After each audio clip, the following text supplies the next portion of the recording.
we're going to take a look on how you can offer a solution to a certain pain problem slash pain points as you rank high on Google and as you use keywords that will help you rank high on Google.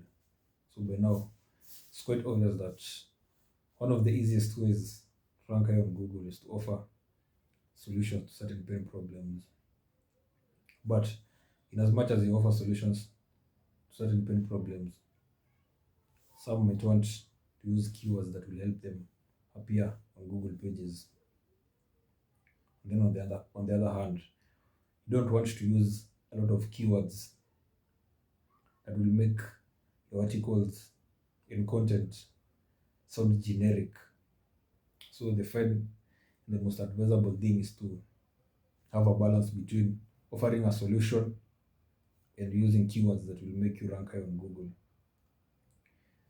to create a balance between the two of them so that neither side is pulled more than the other side.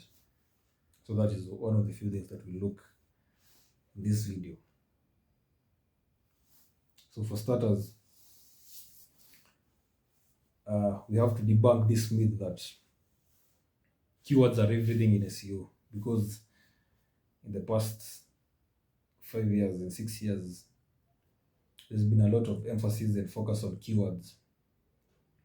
But in as much as keywords can help in ranking, they're not everything in SEO. The first thing that has to be prioritized is offering solutions to certain pain problems and pain points. This is the reason why Google's SEO principles, one of Google's pillars, is expertise, experience, authority, and trust, which all focuses on offering solutions to certain pain problems. So if you can offer and basically if you can solve the problems that web users are facing, you have a very high chance of ranking high on Google, and your SEO strategy will be very good. So that is one of the first few myths that we have to debunk. Now, how can you offer a solution to a pain problem in an authentic manner and also incorporate keywords? Remember that the first thing that you have to focus on is solving the customer's pain problem. And even in the keyword research process, you have to start at the customer's shoes. Put yourself in the customer's shoes, or the lead's shoes, or the potential customer's shoes, and ask yourself this: if I was facing the same problem as these potential customers and as these leads, which kind of questions will I ask on Google?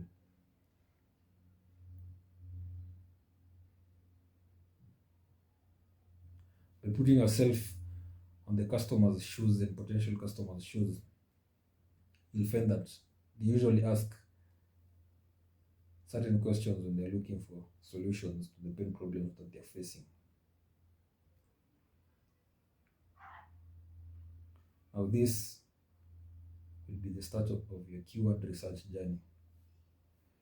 You'll probably come up with 5 questions, 6 questions, or even 10 questions based on the research that you've done on your customer base and the market research that you've initially done when you are developing a brand. You know the problems that you want to solve with your brand, so that will kind of lead you when you are looking for the questions that customers usually ask. Now, once you've mapped up all the questions, you can use a keyword research tool to dive deeper into the research process. But before we go to that, here's an example of how you can implement this and come up with your own questions, or how you can brainstorm some of the questions that customers usually ask when they go on Google. Let's say, for instance, you've developed an automation software which streamlines different tasks For instance, it helps business owners send automated messages. It helps them publish articles on their websites. It also helps them cross post from one platform to another. So you're the business owner of an automation tool. A customer is a is also a business owner, but they want to automate the tasks and streamline their tasks. So which questions are they likely to ask when they go on Google? For instance, they might ask how to streamline business processes. And if they are being specific, they might ask how to streamline or how to send automated SMS messages, or how to send automated email messages, or how to answer WhatsApp messages using automation. Now you have around 4 or 5 questions, but it's always advisable to focus on your main core offer, because your core offer goes down to the core problem. And in this scenario, your core offer is automation. The core problem that customers are facing is automation of business tasks and streamlining business tasks using automation. So you have your core offer, which is related to the core problem. Out of the core offer comes other small offers which you can use to solve the smaller pain points. For instance, out of the core offer, which is automation, you can offer SMS automation, which solves the problem of difficulties sending SMSs, finding it difficult to send different SMSs without automation. Out of the core offer comes other offers such as email automation, publishing automation, and other cross-platform publishing, and such and so forth. So now let's assume that you have all the problems that potential customers might ask. You have from the streaming from the core problems to other small problems that potential customers might ask. So the next thing is use a keyword research tool such as also searched for to look at other questions that potential customers usually ask during the customer journey.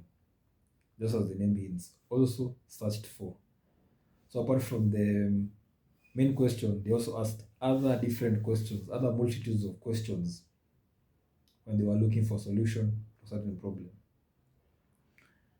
So this platform, this keyword tool, lists almost like 20 questions, 25 questions, which are usually asked from Google and other platforms like Reddit, probably Quora, during the customer journey. This makes it easier for you to have a list and a multitude of questions that potential customers usually ask. But then, even if the keyword research tool gives you different questions, you have to filter them out. You have to go for the questions that are in line with your core offer. Questions that, for instance, which are popular and kind of trendy, have to be filtered out and left out. So you just use your brand's core offer and look at the questions which are generated by this keyword platform to check if they are in line. That is one of the few ways that you can come up with multitudes of questions that potential customers usually ask for during the customer journey. Now, once you have the questions, the next thing is to do keyword research. Now you have different questions, like 25 questions. The next thing is to do a keyword research. Narrow down to the 5 questions or 10 questions. I'll say 5 in this example. Narrow down to 5 questions which are in line with your core offer. For instance, back to our example, if it's automation, narrow down to like how to make business tasks easy, how to spend less time on business tasks, how to save money with business automation. Now you have 3 questions. You've listed 3 questions. Now, in those 3 questions, there are keywords. For instance, streamlining business automation in a few steps.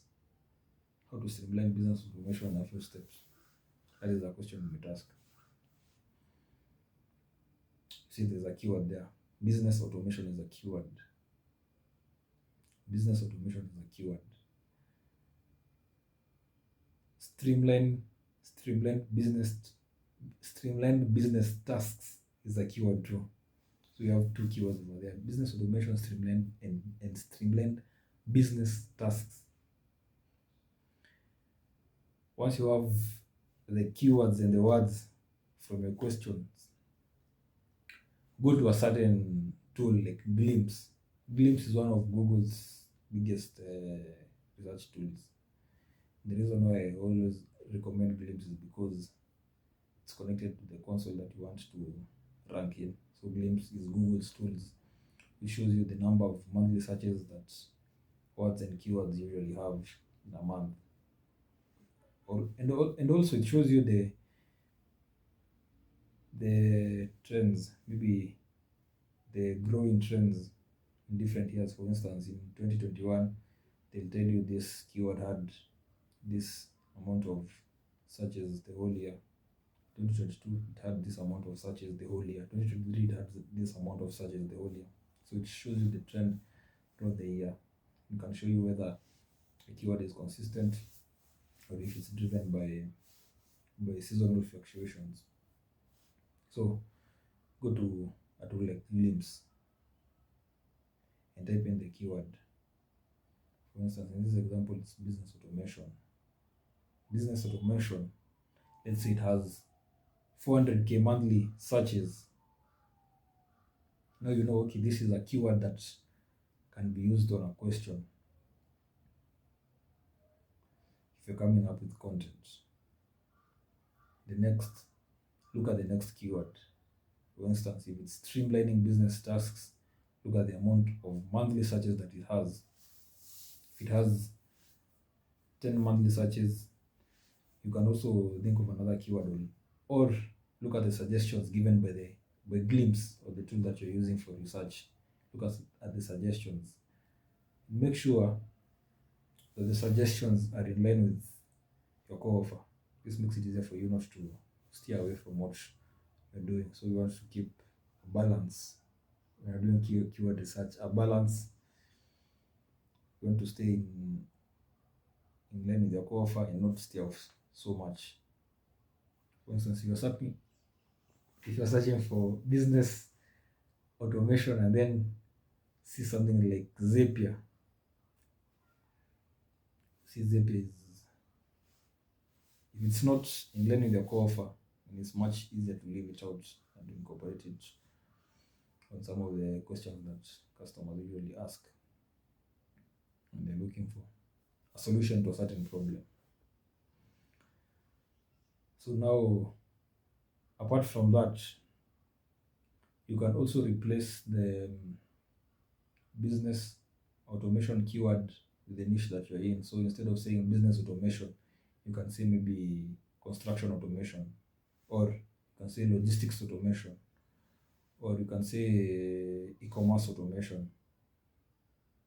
Now this is more niche specific. It's much specific to what you're doing. You can look at the monthly searches of each keyword, such as e-commerce automation, construction automation, depending on the niche that you're in. Once you find something with probably 100,000, 150,000 monthly searches, incorporate it in the question that we had brainstormed and generated in the first step, such that it becomes how to do business automation.